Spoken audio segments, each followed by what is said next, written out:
Hi friend, welcome back to another video. Today I am going to show you how to fix this problem speak field not bound to TTS engine. Now I am running my app in my emulator.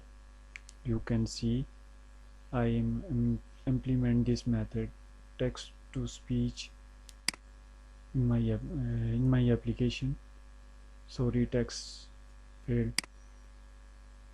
I am pasting some text here. Now I test it not work.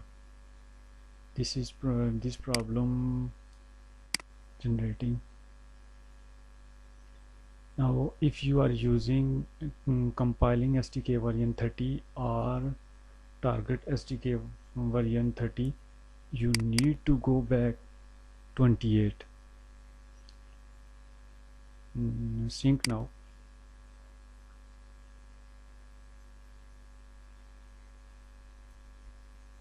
And now I'm running again.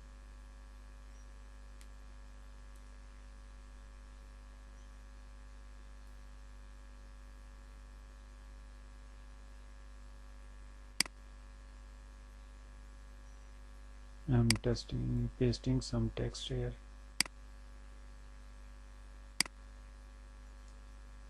Speak failed, not bound to TTS engine. Now the problem is fixed. If you enjoy my video, please subscribe my channel and share my video on. Thank you.